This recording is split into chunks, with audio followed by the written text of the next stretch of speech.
Hey guys, welcome back to your channel.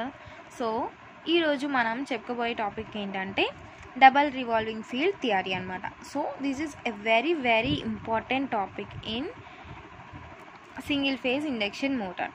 So ఖచ్చితంగా దీన్ని note చేసుకోండి నీట్గా, ఫిగర్ ఏ, ఫిగర్ బి, ఫిగర్ సి. ఓకేనా? సో ఇప్పుడు మనం ఫస్ట్ పాయింట్ నుంచి చూసుకుంటూ వస్తే, స్టేటర్ వైండింగ్ వల్ల మనకి ఆల్టర్నేటింగ్ ఫీల్డ్ అనేది ప్రొడ్యూస్ అవుతుందన్నమాట. సో ఈ ఆల్టర్నేటింగ్ ఫీల్డ్ అనేది మనం ఎలా రిప్రజెంట్ చేస్తామంటే some of two revolving fields of equal magnitude. So same magnitude ఉండే టూ రివాల్వింగ్ ఫీల్డ్స్ లేదా rotating fields, so two rotating fields యొక్క ఈక్వల్ మ్యాగ్నిట్యూడ్ ఉండే వాటిని మనం సమ్ చేస్తే అప్పుడు మనకి ఆల్టర్నేటింగ్ ఫీల్డ్ ప్రొడ్యూస్డ్ వస్తుందన్నమాట. సో ఆ రెండు ఫీల్డ్స్ అనేవి ఎలా ఉంటాయంటే ఆపోజిట్ డైరెక్షన్లో ఉంటాయన్నమాట. సో ఇక్కడ ఫర్ ఎగ్జాంపుల్ చెప్తున్నాను, జస్ట్ చూడండి. ఇక్కడ 5B ఉంది, 5F ఉంది. 5B 5F అంటే ఫార్వర్డ్ ఫీల్డ్ అండి, ఇది వచ్చేసి బ్యాక్వర్డ్ ఫీల్డ్ అండి. సో ఈ రెండు ఫీల్డ్స్ యొక్క రిజల్టెంటే మనకి ఆల్టర్నేటింగ్ ఫీల్డ్ అనమాట. నెక్స్ట్ ఇక్కడ మనం చూస్తే 5M అంటే ఇక్కడ మనం చెప్పాం కదా 5F 5B అంటే ఏంటి? Forward flux and backward flux. అలాగే ఇక్కడ 5M అంటే maximum value of alternating flux అనమాట. సో దాన్ని మ్యాక్సిమం ఫ్లక్స్ అని చెప్పండి. తర్వాత ఇక్కడ ఈ రెండుటి వల్ల వచ్చే రిజల్టెంటే మనం ఏమంటామంటే రిజల్టెంట్ ఫ్లక్స్ అంటాం అనమాట. ఓకేనా? సో ఇక్కడ మనం రిజల్టెంట్ ఫ్లక్స్ అంటాం. నెక్స్ట్ ఇక్కడ మనం అనాలిసిస్ చూసినట్లయితే ఫస్ట్ ఫిగర్ నుంచి చూసుకుంటాం. అది మీకు ఈజీగా ఈ అనాలిసిస్ అనేది చాలా చాలా చాలా ఈజీగా అర్థమైపోతుందండి. ఇక్కడ మనం టూ కాంపోనెంట్స్ అనేవి తీసుకుంటాం. ఆ రెండు ఎలా ఉన్నాయంటే రొటేట్ అవుతున్నాయి. ఇక్కడ చెప్పాం కదా ఎలా రొటేట్ అవుతున్నాయి. ఆ టూ రివాల్వింగ్ ఫీల్డ్స్ యొక్క మ్యాగ్నిట్యూడ్ అనేది ఈక్వల్గా ఉంటుంది, బట్ డైరెక్షన్ అనేది ఎలా ఉంటుంది, మనకి ఆపోజిట్ డైరెక్షన్లో ఉంటుంది అనమాట. సో ఆ టూ కాంపోనెంట్స్ అనేవి రొటేట్ అవుతూ ఏం చేస్తాయంటే ఈ రోటర్ కండక్టర్స్ ఏవైతే ఉన్నాయో వాటిని కట్ చేస్తాయన్నమాట. సో ఆ రోటర్ కండక్టర్స్ని కట్ చేయడం వల్ల మనకి రోటర్ కండక్టర్స్లో ఫీల్డ్ అనేది ఇండ్యూస్ అవుతుంది. సో ఆ రోటర్ కండక్టర్స్ ఏం చేస్తాయి, రోటర్ కరెంట్ని సర్క్యులేట్ చేస్తుంటాయి. సో దానివల్ల ఏమవుతుందంటే రోటర్ కరెంట్ అనేది రోటర్ ఫ్లక్స్ని ప్రొడ్యూస్ చేస్తుంది. మంచిగా గుర్తుపెట్టుకోండి, మనకి కాంపోనెంట్స్ అనేవి రోటర్ కండక్టర్ని కట్ చేస్తాయి. సో ఆ రోటర్ కండక్టర్ని కట్ చేయడం వల్ల మనకి ఈఎంఎఫ్ అనేది ఇండ్యూస్ అవుతుందన్నమాట. సో ఆ ఫీల్డ్ని కట్ చేయడం వల్ల మనకి రోటర్ కండక్టర్స్లో ఈఎంఎఫ్ అనేది ఇండ్యూస్ అవుతుంది.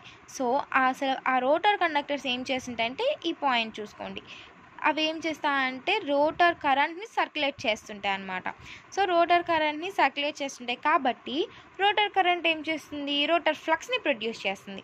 ఇక్కడ మనం చూసుకున్నట్లయితే forward flux, backward flux.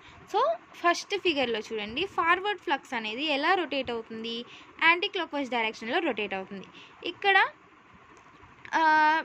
Backward flux అనేది మనకి క్లాక్ వైజ్ డైరెక్షన్లో రొటేట్ అవుతుంది. సో ఇవి రెండు ఇలా మనకి ఫస్ట్ ఇనీషియల్ కండిషన్ అనమాట ఇది. సో ఇనీషియల్ కండిషన్లో అసలు మనకి రిజల్టెంట్ ఫ్లక్స్ ఉందా, సో రిజల్టెంట్ ఫ్లక్స్ అనేది మనకి 0 అని నోట్ చేసుకుంటాం.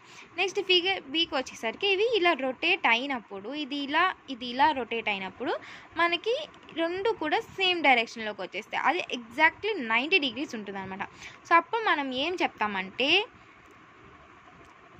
5R is equals to 5M అంటే రిజల్టెంట్ ఫ్లక్స్ అనేది మనకి మ్యాగ్నెటిక్ ఫ్లక్స్కి ఈక్వల్గా ఉంటుంది అనేది మనం చెప్తాం.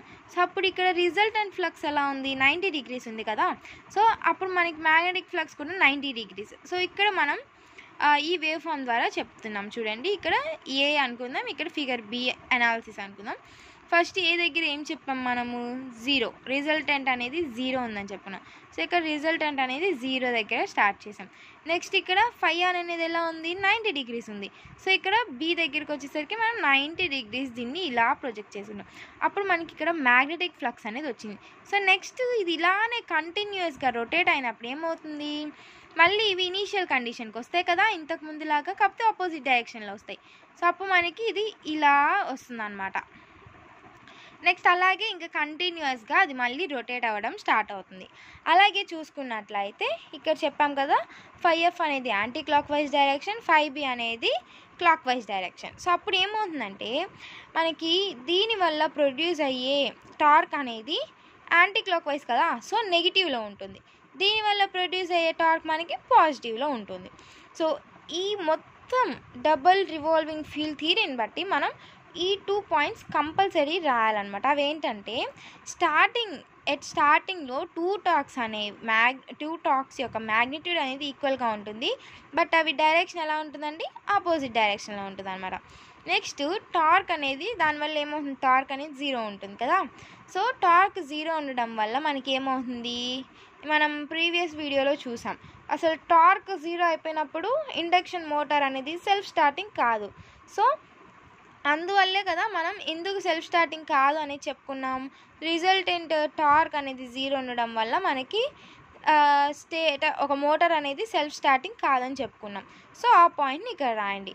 తర్వాత నెక్స్ట్ పాయింట్ ఏంటంటే, ఎప్పుడైతే మనకి టార్క్ అనేది ఇనీషియల్ రొటేషన్ ఏ డైరెక్షన్ అయినా సరే టార్క్ అనేది మనకి ఇనీషియల్ రొటేషన్ అనేది ఇస్తుందో అప్పుడు మనకి రిజల్టెంట్ యావరేజ్ టార్క్ కూడా ఇంక్రీజ్ అవుతుంది. ఎలా ఇంక్రీజ్ అవుతుంది అంటే, ఏ డైరెక్షన్లో అయితే మనకి మోటార్ అనేది రన్ అవుతుందో ఆ డైరెక్షన్లోనే మనకి రిజల్టెంట్ టార్క్ కూడా ఇస్తుంది అనమాట.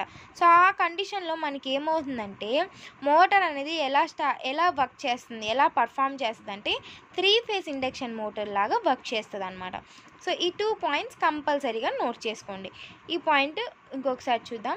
సో ఎప్పుడైతే టార్క్ అనేది మనకి ఇనీషియల్ రొటేషన్ ఇస్తుందో, ఏ డైరెక్షన్లో అయినా కూడా టార్క్ మనకి ఇనీషియల్ రొటేషన్ ఇస్తుందో అప్పుడు రిజల్టెంట్ యావరేజ్ టార్క్ అనేది same direction as the motor, ఓకేనా, same direction as the motor increase అవుతుంది. So whenever the torque is given initial rotation in any direction, resultant average torque is in the same direction of the motor. So in this condition the motor performs as the 3-phase induction motor. So idandi manaki double revolving field theory gurinchi ఇంతే అనమాట topic. So చాలా ఈజీగా ఉంది కదా. So hope you guys understand this topic and please don't forget to like, share and subscribe my channel. Thank you guys.